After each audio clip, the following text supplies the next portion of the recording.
বিসমিল্লাহির রহমানির রহিম। আসসালামু আলাইকুম। আজকে আমরা আলোচনা করব প্রেজেন্ট ইনডেফিনিট টেন্স নিয়ে।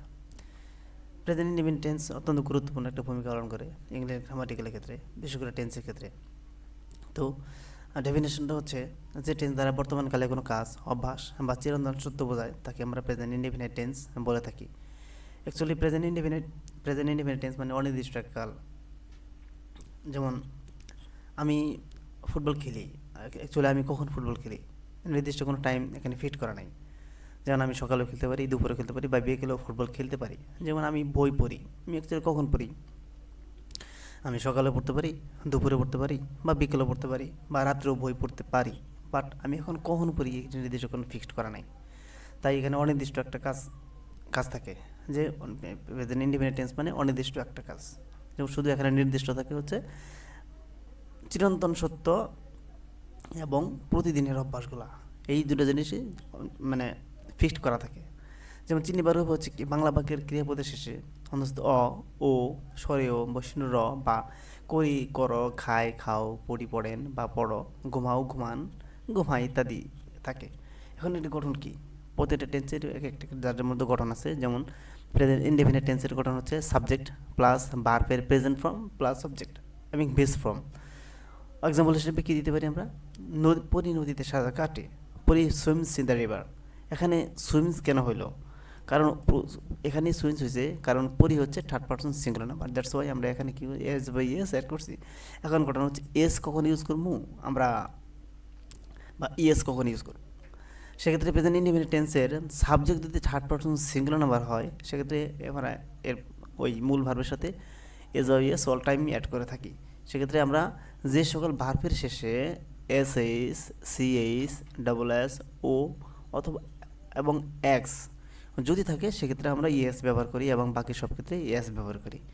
আবার অন্যদিকে সেন্টেন্সের ভিতরে যদি somebody, nobody, sometime, often, regularly, daily, generally, always, usually, everyday, normally ইত্যাদি থাকে, তাহলে আমরা প্রেজেন্ট ইনডেফিনিট টেন্স হিসেবে গণ্য করতে পারি। যেমন এক্সাম্পল হচ্ছে এভরিডে এভরিবডি লাভস ইউ, প্রত্যেকে তোমাকে পছন্দ করে। নোবডি, সামবডি লাইকস ইউ, কিছু মানুষ তোমাকে পছন্দ করে। I go to school everyday, আমি প্রতিদিন স্কুল যাই। He catches fish in daily, সে প্রতিদিনই মাছ ধরে। মম কুকস রাইস রেগুলারলি, মা প্রতিদিনই ভাত রান্না করে। নোবডি লাইকস এ থিপ, কেউ চোরকে পছন্দ করে না। We play football some time, আমরা মাঝে মাঝে ফুটবল খেলি। যেমন প্রেজেন্ট ইনডেফিনিট টেন্সের নেগেটিভ গঠনটা কি? সাবজেক্ট প্লাস ডো অথবা ডাস প্লাস নট প্লাস ভার্বের প্রেজেন্ট ফর্ম প্লাস অবজেক্ট।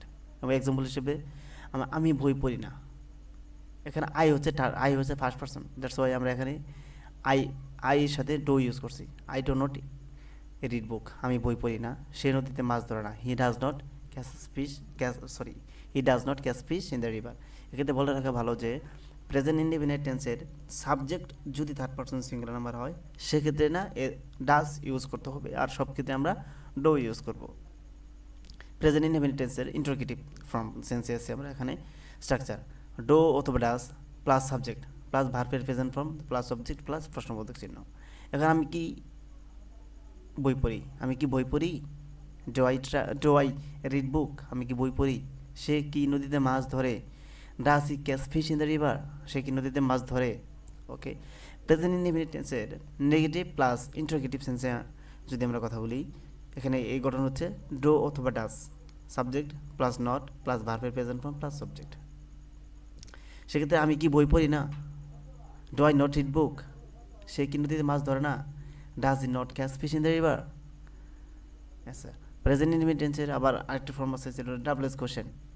ডাবলএস কোশ্চেনের ক্ষেত্রে ডাবলএস স্ট্রাকচারের ক্ষেত্রে ডাবলএস কোশ্চেন প্লাস ডো অথবা ডাস প্লাস সাবজেক্ট প্লাস ভার্বের present form plus subject plus প্রশ্নবোধক চিহ্ন। যেমন আমি কি খাই, হোয়াট ডু আই ইট, আমি কি খাই? সে নদীতে কি ধরে? What does he catch in the river, সে নদীতে কি ধরে? সচরাচর আমরা মাছই ধরি, আর আমি সচরাচর আমরা সকালবেলা ভাতই খাই।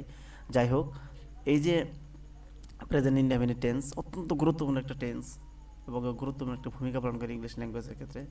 তো আমি মনে করি যে, ব্যক্তিগতভাবে মনে করি যে প্রেজেন্ট ইনডেফিনিট টেন্সের মানে ভূমিকা অত্যন্ত অত্যন্ত বেশি গুরুত্ব দেওয়া উচিত আমাদের সকলের ক্ষেত্রে। Present indefinite tense, past indefinite, past perfect, এবং প্রেজেন্ট পারফেক্ট, এগুলো অত্যন্ত গুরুত্বপূর্ণ একটা টেন্স। যাই হোক, ধন্যবাদ, দেখা হবে ইনশাল্লাহ নতুন আরেকটি এপিসোডে আরেকটি নতুন কোনো টেন্স নিয়ে। আসসালামু আলাইকুম।